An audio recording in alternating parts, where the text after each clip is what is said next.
A physical therapist discussed the process of pressure relief on a wheelchair with a patient rehabilitating from a spinal cord injury. What is the highest spinal cord level where this activity would be an independent functional outcome considering the injury is complete?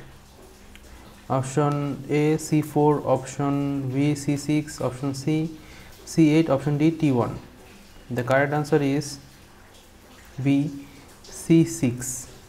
A patient with an injury at C6 will have intact extension carpi radialis, infraspinatus, particularly latissimus dorsi, pectoralis minor, serratus anterior, pronator teres and teres minor, and hence will be able to have the prerequisite upper extremity innervation to perform pressure relief independently on a wheelchair. Incorrect answer A. At C4 level and above that, only facial, neck, cranial nerve innervation is present with partial diagram C3 and C4. Also, scapular elevation is possible due to upper traps. C and D.